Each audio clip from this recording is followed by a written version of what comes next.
नमस्कार दोस्तों, स्वागत है एक नए वीडियो में। दोस्तों आज का इस वीडियो का हम लोग का टॉपिक है हमें पॉलिटेक्निक क्यों करना चाहिए।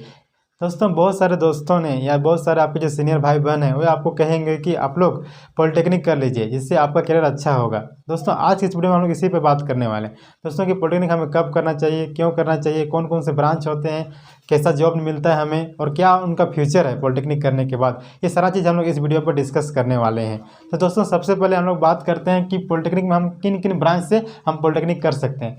दोस्तों हम बहुत सारे ब्रांच है पॉलिटेक्निक में से तो मैं कुछ मेन जो ब्रांच है उनको मैं यहाँ पे लिख दिया हूँ। जैसे है कि mechanical engineering, civil, electrical, computer science, electronics and communication, mining, metallurgy, textile और बहुत सारे ब्रांच होते हैं।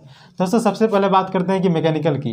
दोस्तों मैकेनिकल में आप किसी मशीन के बारे में पढ़िए, जैसे लेथ मशीन, जितने भी फैक्ट्री होते हैं जिसमें बॉयलर होता है, सभी फैक्ट्री तो मशीन से ही चलता है। तो अगर मशीन के बारे में आप पढ़िएगा तो बहुत अधिक आपको कंपनी में जॉब मिल सकता है।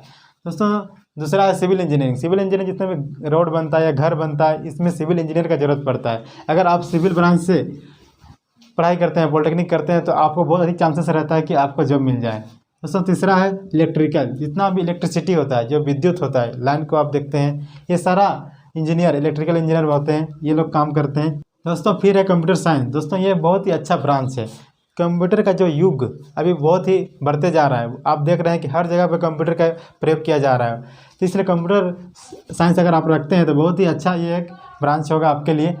दोस्तों फिर इलेक्ट्रॉनिक्स एंड कम्युनिकेशन, जितना भी संचार तो पूरा अभी सोशल मीडिया बढ़ गया है, तो हर जगह से संचार बढ़ गया है। अब टावर बढ़ गए हैं, सिम बढ़ गया है, इसलिए आप इलेक्ट्रॉनिक्स एंड कम्युनिकेशन करिएगा तो आप बहुत ही अच्छा आगे जा सकते हैं। फिर है माइनिंग। दोस्तों जितना भी जो खुदाई होता है, खनन उद्योग, जैसे कि कोयला निकलता है, जितने भी धातु निकलते हैं, सारा माइनिंग के अंतर्गत आते हैं। इसलिए आप माइनिंग अगर ब्रांच से आप पॉलिटेक्निक करते हैं तो आपको बहुत अच्छा चांसेस रहता है कि जो खनन उद्योग है उसमें आपको जॉब मिलेगा। फिर है मेटलर्जी। दोस्तों इसमें हम धातु के बारे में पढ़ते हैं, धातु का निष्कासन, धातु कैसे बनता है, जैसे कोई अयस्क निकलता है फिर उससे धातु निकाला जाता है ना, वहीं से इस सब के बारे में आप पढ़िएगा तो बहुत ही अच्छा आपको जॉब मिल सकता है कोई भी कंपनी में, जितने भी धातु कंपनी, जैसे आयरन कंपनी हो गया, तांबा कंपनी हो गया, सारे कंपनी में। दोस्तों फिर है टेक्सटाइल यानी कपड़ा उद्योग में भी आप अगर पॉलिटेक्निक करते हैं तो आपको बहुत अधिक वैकेंसी मिलता है, वहाँ पर भी आप अच्छा करियर बना सकते हैं। दोस्तों आप बात करते हैं कि पॉलिटेक्निक करने के बाद आपको किन क्षेत्रों में जॉब मिलेगा, आपको कौन कौन से जॉब मिलेंगे। जैसे कि सरकारी जॉब भी मिलेगा और प्राइवेट जॉब भी मिलेगा।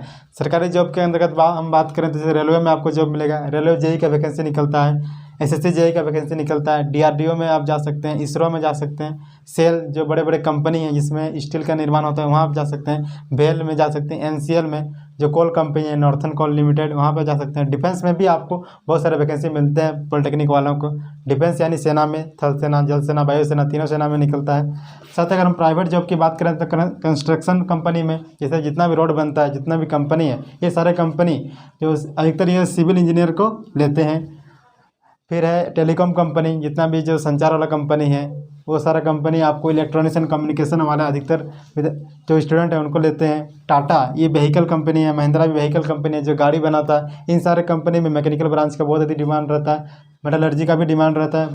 बहुत सारे जो ब्रांच है उनका इन बड़े बड़े कंपनियों में डिमांड रहता है। बहुत सारे ऐसे कंपनी है जहाँ से आपको जॉब मिल सकता है। तो दोस्तों आपको घबराना नहीं है, आप अगर अच्छा से पढ़ाई करते हैं, अच्छा से काम सीखते हैं तो आपको बहुत अधिक काम देने वाला, कहीं ना कहीं किसी न किसी कंपनी में आपका जॉब जरूर मिलेगा। दोस्तों आप बात करते हैं हमें किन कॉलेजों में एडमिशन लेना चाहिए, प्राइवेट कॉलेज में या गवर्नमेंट कॉलेज में या सेमी गवर्नमेंट कॉलेज में। दोस्तों अगर हम प्राइवेट कॉलेज में बात करें तो प्राइवेट कॉलेज में बहुत ही कम खर्च होता है, लगभग 4,000 से 5,000 पर सेमेस्टर यहाँ पे खर्च होता है। अगर हम प्राइवेट कॉलेज की बात करें तो इसमें आपका 20 से 25,000 पर सेमेस्टर आपका यहाँ पे खर्चा होगा। और ये जो पॉलिटेक्निक होता है ये 3 साल के लिए होता है, मतलब 6 सेमेस्टर होता है। तो आप जोड़ लीजिए कितना आपका खर्चा होने वाला है, यहाँ पे कितना खर्चा होने वाला है। दोस्तों इसलिए अगर आप गवर्नमेंट कॉलेज पाना चाहते हैं तो आपको एंट्रेंस एग्जाम देना पड़ता है। दोस्तों इस बार तो बहुत सारे लोगों ने दे भी दिया है, उन लोग अभी अगर देख रहे हो तो, क्योंकि आपका जिस प्रकार से रैंक आएगा उसके हिसाब से आपको कॉलेज मिलेगा। आप देखिए आपका कौन सा कॉलेज अच्छा रहता है, कौन सा गवर्नमेंट कॉलेज आपके लिए अच्छा रहता है, वहाँ पे आप ले लीजिए। क्योंकि गवर्नमेंट कॉलेज में आपका खर्चा बहुत ही कम होगा, साथ ही साथ आपको हॉस्टल भी मिलेगा, बहुत सारी सुविधाएँ यहाँ पर मिलता है। प्राइवेट कॉलेज में खर्चा ज़्यादा होता है और यहाँ पर भी हॉस्टल रहता है, लेकिन हॉस्टल का भी अलग से फी देना पड़ता है, इसलिए इस पर ज़्यादा खर्चा होता है। लेकिन दोस्तों अगर हम प्लेसमेंट की बात करें तो प्राइवेट कॉलेज में भी अच्छा प्लेसमेंट होता है और सरकारी में तो कंपनी आते हैं। लेकिन अगर प्राइवेट में किए तो कोई दिक्कत नहीं, वहाँ से भी अच्छे अच्छे कंपनी आते हैं। इसलिए आप दोनों कॉलेज में कर सकते हैं, बस खर्चा का ही ज़्यादा डिफरेंस रहता है।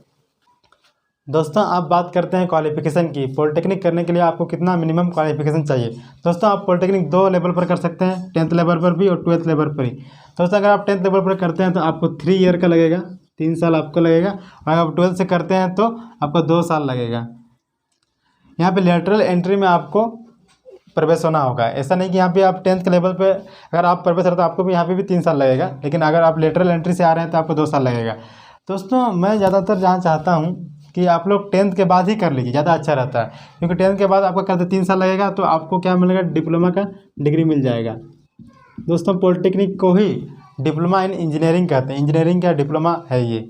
दोस्तों अगर आप 12th से करते हैं तो आपका 2 साल ये लगभग उतना बेनिफिशियल नहीं होने वाला है, क्योंकि आपका जो 2 साल जाएगा उसमें आपका डिग्री नहीं बढ़ेगा, डिग्री आपका नहीं बढ़ेगा।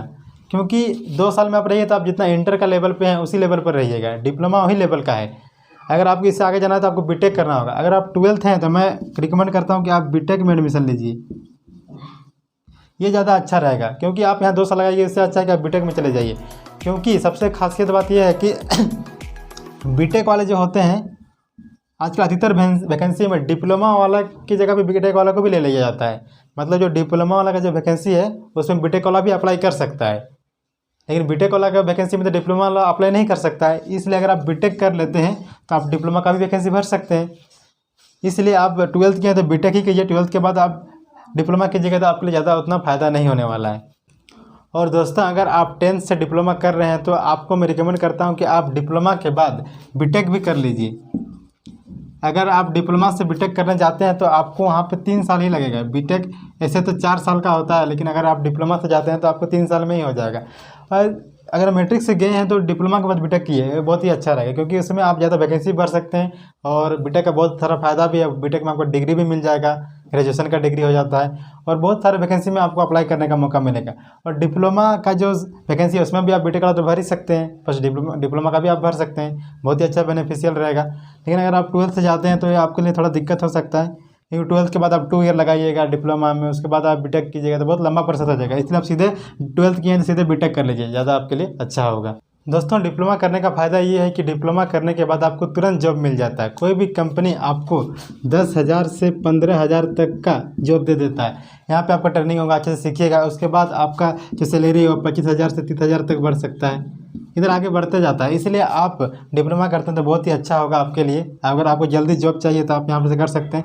बस आपको अच्छे से काम सीखना है, क्योंकि कोई भी कंपनी आपको पैसा क्यों देगी या आपको नौकरी पे क्यों रखेगी जब तक आप उस कंपनी के लिए कोई अच्छा काम नहीं कीजिएगा। अगर आपके काम के द्वारा उस कंपनी का फ़ायदा हो रहा है तो डेफिनेटली है कि वो आपको पैसा देगी। इसलिए अपना काम पे ध्यान दीजिए, अपना स्किल बढ़ाइए। आपका जो आप सिर्फ डिग्री के लिए मत आइए कि हमको डिग्री मिल जाएगा डिप्लोमा का, इसमें कोई फ़ायदा नहीं है। अगर आप काम सही से सीखते हैं तो कोई भी कंपनी आपको अच्छा खासा सैलरी देगी और आप आगे बढ़ते रहिएगा। दोस्तों अभी मैं बात करने वाला हूँ एक ऐसे चीज़ के बारे जिसे आप लोगों ने बहुत अधिक सुना होगा कि पॉलिटेक्निक करने के बाद भी जॉब नहीं मिलता है, पॉलिटेक्निक करने के बाद भी लोग बेरोजगार रहते हैं। दोस्तों इसका सबसे बड़ा कारण ये है कि वह लोग बिना इंटरेस्ट को देखे डिसीजन ले लेते हैं। आपको अगर उसमें इंटरेस्ट ही नहीं है, आपको पॉलिटेक्निक करने में मन ही नहीं है और आप किसी के कहने पर कर रहे हैं, किसी कारण कर रहे हैं, तो आप वहाँ पे अच्छे से काम नहीं कर पाइएगा, ना ही काम सीख पाइएगा। इसी कारण आप बेरोजगार रहते हैं। क्योंकि अगर हम इंटरेस्ट को ध्यान नहीं देते हैं तो ये हमारे लिए बहुत ही बड़ा एक फेलियर का कारण बन जाता है। क्योंकि आपको जब वहाँ पे पढ़िएगा या पे जहाँ पे काम सीखिएगा उसके बाद आपको काम सीखने मन नहीं करेगा, या आपका ध्यान भटकते रहेगा, क्योंकि आपको उसमें मज़ा ही नहीं आएगा मशीन में या फिर जो भी वहाँ पे काम सिखाया जाएगा उसमें। इसलिए आप अपना इंटरेस्ट को देख लीजिए। अगर आप सही से काम कर सकते हैं, आपको लगता है कि उस क्षेत्र में जितने मशीन क्षेत्र है या जो भी क्षेत्र में माइनिंग में आपको उसमें मज़ा आता है तो ठीक है। क्योंकि आप सिर्फ पैसे को देख के या डिग्री को देख के आप जाइएगा फिर आपको मन नहीं करेगा, तो फिर आप वहाँ से काम नहीं सीख पाइएगा, बाद में आपको कोई कंपनी भी जॉब नहीं देगा और सरकारी जॉब भी आप अच्छे से नहीं निकाल पाइएगा। इसलिए अपना इंटरेस्ट को देखिए, सही से ध्यान लगाइए कि आप क्या चीज़ कर सकते हैं, उसके हिसाब से डिसीजन लीजिए। तो दोस्तों आपको आज का ये वीडियो कैसा लगा कमेंट में जरूर बताइएगा।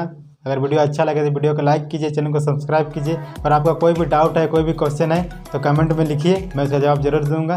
तो चलिए दोस्तों मिलते हैं किसी नेक्स्ट वीडियो में, तब तक के लिए जय हिंद और हमारा वीडियो देखने के लिए धन्यवाद।